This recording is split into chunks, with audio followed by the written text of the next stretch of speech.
या सगळ्यात मुख्य मुद्दा होता तो म्हणजे मोर्चाला विनाकारण डिवचण्याचा.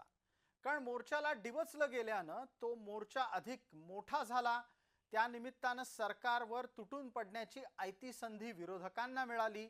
आणि हे सगळं घडत असताना एकदा आपल्याला लक्षात घ्यायला हवं की परिस्थिती कशी बदलत गेली. या संपूर्ण स्थितीत क्रमवार काय घडलं ते लक्षात घ्या.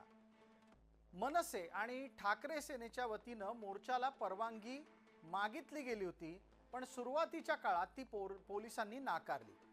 आंदोलनाचा मार्ग चुकीचा निवडला म्हणून परवानगी नाकारली असं मुख्यमंत्र्यांना सांगावं लागलं. तर आंदोलनाच्या आडून काहीतरी वेगळं घडवण्याचा प्रयत्न सुरू होता, त्यामुळे परवानगी नव्हती असं स्थानिक भाजपा आमदाराचं वक्तव्य समोर आलं. पोलिसांनी मोर्चेकऱ्यांना आंदोलन इतर मार्गावर करण्याचा पर्याय सुद्धा खुला ठेवला होता. पोलिसांनी मनसे आणि ठाकरे गटाच्या कार्यकर्त्यांना नोटिसा सुद्धा पाठवल्या होत्या. त्यामुळे वातावरण आणखीनच गंभीर झालं होतं. ठाकरे गटाच्या कार्यकर्त्यांना पदाधिकाऱ्यांना पोलिसांनी ताब्यात घेतलं आणि मग आपोआपच वातावरण तापायला सुरुवात झाली. मनसेचे नेते अविनाश जाधव यांना मध्यरात्री पोलिसांनी ताब्यात घेतल्यानंतर वातावरणाला एक वेगळंच वळण लागलं.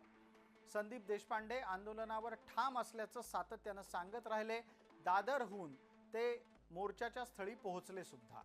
सकाळी 8 वाजल्यापासूनच आंदोलक जमायला सुरुवात झाली होती. जिथे मोर्चा निघणार होता तिथे वातावरणात तणाव होता. बालाजी हॉटेल ते मीरा रोड स्थानकापर्यंत मराठी माणसाचा मोर्चा म्हणून काढलेली कारवाई पूर्ण झाली. आंदोलनाला सुरुवात होताच कार्यकर्त्यांना पोलिसांनी ताब्यात घेतलं आणि तिथे झटापट सुद्धा झाली.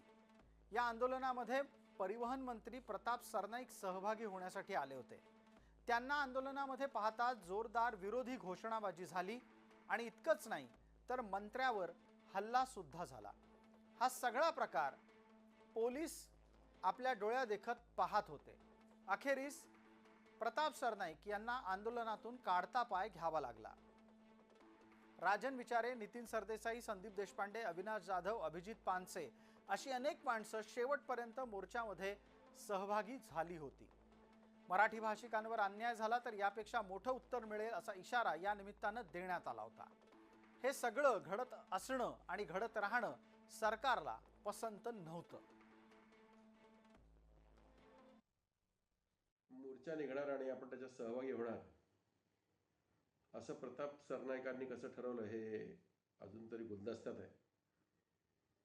कारण एकनाथ शिंदे यांची शिवसेना, भारतीय जनता पक्ष हे उद्धव ठाकरेंची शिवसेना आणि राज ठाकरेंचा मनसे यांच्या मराठीच्या मुद्द्याच्या विषयी प्रचंड अशा दोन टोकाची हे सगळं प्रकरण आहे.